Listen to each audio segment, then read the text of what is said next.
Salut les amis, nous sommes rendus pour un nouvel épisode de EuroSD et UGPI. Comme vous le savez, à chaque fois par semaine, 2 fois par semaine, on fait des analyses de ce qui se passe dans le marché, ce qui va se produire dans le futur. Mais ça, on ne peut pas prédire, mais on va regarder ensemble ce qui se passe. Alors, si tu ne me connais pas, je suis Sergio de Forex Vision Academy. Je suis ici pour t'aider à comprendre les Forex et à devenir un meilleur trader.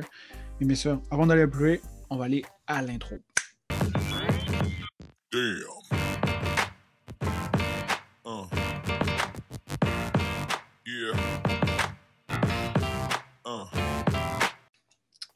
Ok, guys. Alors, bienvenue aux gens qui sont parmi nous aujourd'hui. Bienvenue à la communauté. C'est toujours chaud de vous voir avec nous. Merci beaucoup. Et comme vous le savez ici, je suis ici à titre professionnel aide, pour vous aider à comprendre un peu plus le Forex. Et si vous êtes perdu dans vos analyses, à vous situer un peu plus sur ce qui se passe sur le marché. Alors, allons-y tout de suite, les amis, pour UGPI. Pour UGPI, je vais commencer en disant que si vous ne saviez pas pourquoi j'utilisais depuis dernièrement le ABC pattern, je pense qu'ici ça va être très clair et très net. Le ABC pattern, je tiens à le corriger, c'est une utilisation de mouvements à long terme et non sur des petits mouvements. Sur des petits mouvements, je trouve que ça n'a pas son sens, mais on peut le voir ici, j'avais marqué A, B, C, D. Le AB, justement, l'extension justement de la jambe, ça veut dire que si le marché est sur un bull, c'est ça qui est l'extension. Et le BC va être la correction, le retracement, alors c'est ça qui s'est passé. Et on peut voir par la suite que le marché va justement refaire le AB, c'est pas plus. Dans ce cas-ci, j'ai été surpris de voir que le marché est allé atteindre ici, mais lorsque finalement j'ai vu que le marché, j'ai finalement compris pourquoi le marché s'est rendu là, on voit que le marché est venu retester par la suite la résistance en haut, qui est une résistance en daily. On peut voir ici que le marché avait, si je mets une flèche en bas, celle-là ici, c'est quoi? C'est le support en daily. C'est comme ça que je délimite mes couleurs. C'est rose, ça veut dire en daily. Alors, c'est un support qui est très important. Et on peut voir que le marché ici, il a finalement pas été capable justement de le rejeter, de le briser. Alors, il a rejeté et logiquement, le marché doit se diriger au prochain restant dans ce cas-ci pour pouvoir soit le briser ou le rejeter. Dans ce cas-ci, on peut voir justement que le marché a atteint le support, la résistance et n'a pas été capable de briser pour le moment, mais c'est là justement que j'avais justement délimité mon Fibs retracement. Dans ce cas-ci, je n'ai pas mis le Fibs extension, j'aurais pu, mais dans ce cas-ci, je voulais plus prendre le retracement, je trouvais que c'était un peu mieux. Et on peut voir justement que j'avais délimité mes take profit 1, 2, 3.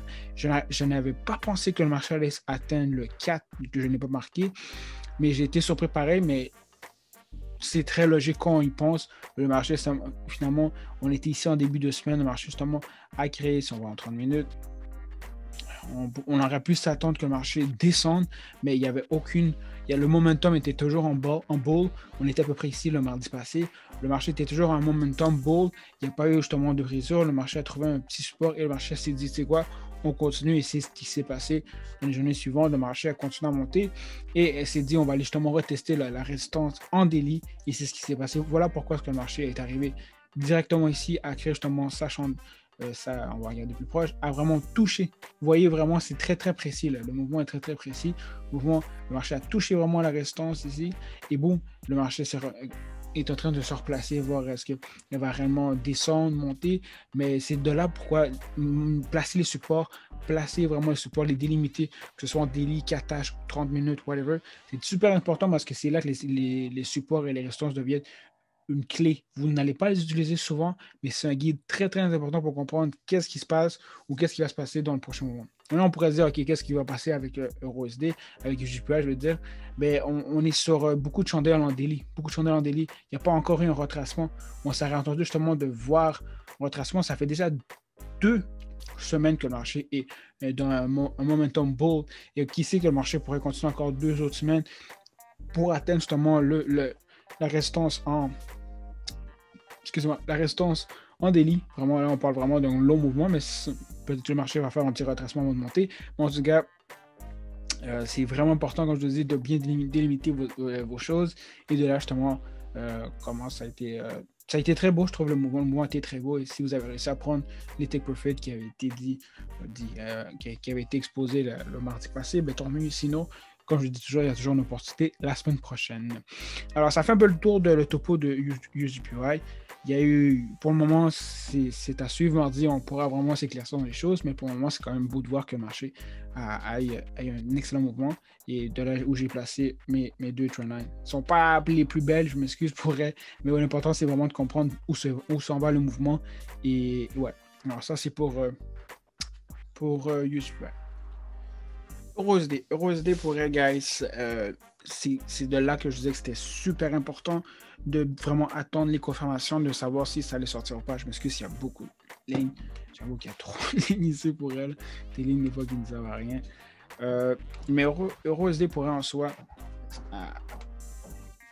si vous ne faites pas attention pour elle, guys, vous pouvez tomber dans un piège. On aura pu s'attendre justement ici à ce moment-là, la semaine passée, que le marché allait monter. Mais comme je vous ai dit, le marché EURUSD et si vous voulez comprendre EURUSD, vous devez toujours vous mettre dans votre tête fake out.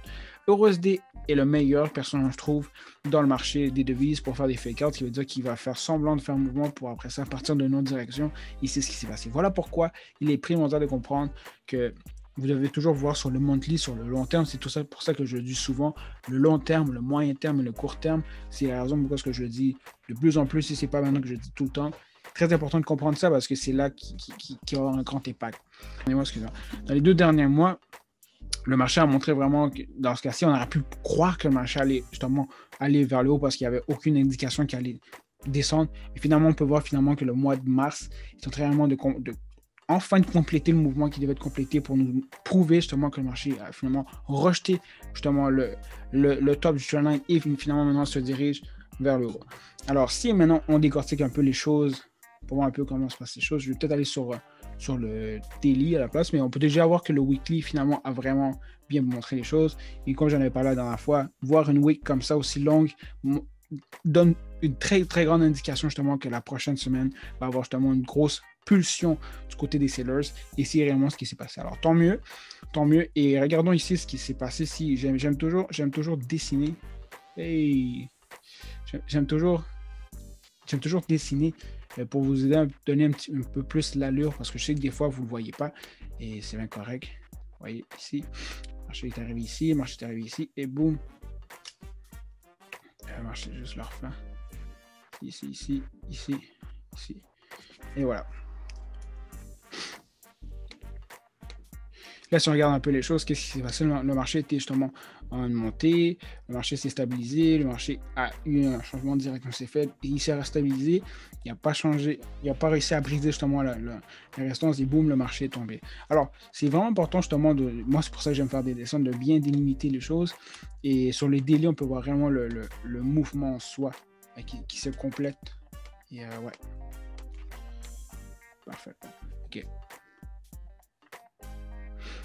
En 4 heures. Ouais. On peut voir justement que cette semaine, justement, le marché avait descendu.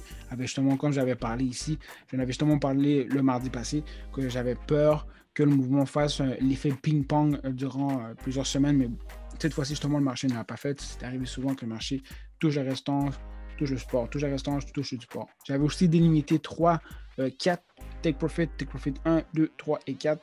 Le 4e n'a pas été touché, mais on pourrait dire qu'il a presque été touché. Personnellement, je dirais qu'il a été touché, mais simplement, on va dire, si je le replace un peu, on va dire qu'il a été touché, si j'arrive à le... Ouais, c'est ça, il a été touché.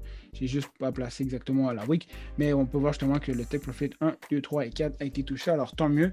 Si vous avez réussi justement à vous rentrer dans cette position, à cet endroit-là, c'était du ouf, c'était vraiment la place à rentrer.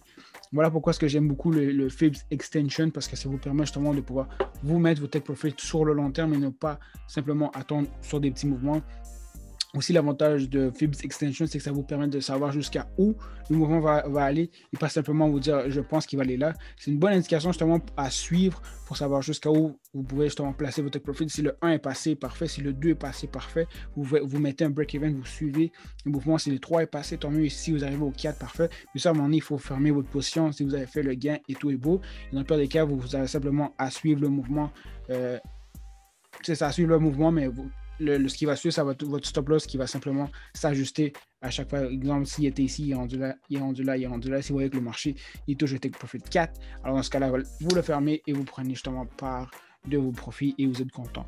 Alors, c'est une bonne façon justement d'utiliser Fibs Extension et le stop loss pour risquer votre profit, je veux dire pour risquer vos risques et pour augmenter vos profits sans devoir fermer la position, parce que là, vous suivez justement le mouvement avec votre stop loss qui est quand même loin, mais quand même qui suit assez graduellement. Et comme ça, vous évitez justement de fermer trop tôt, de perdre seulement de l'argent. Et c'est ça. Et dans pas de cas, si le marché décide de remonter, mais vous avez une protection et vous avez justement pris un gain précédemment parce que vous aviez déjà mis votre stop loss sur le profit. Alors ça, c'est une façon que j'aime bien procéder dans les choses. Mais comme je disais tantôt, j'avais peur justement que le marché fasse un effet ping-pong, mais dans ce cas-ci, le marché EURUSD a finalement démontré réellement un bon mouvement. Un bon moment. Alors la semaine prochaine, ça va.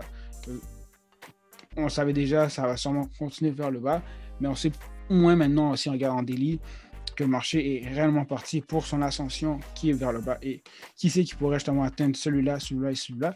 Mais on sait une chose en ce moment, c'est que le marché doit minimum atteindre le support en daily.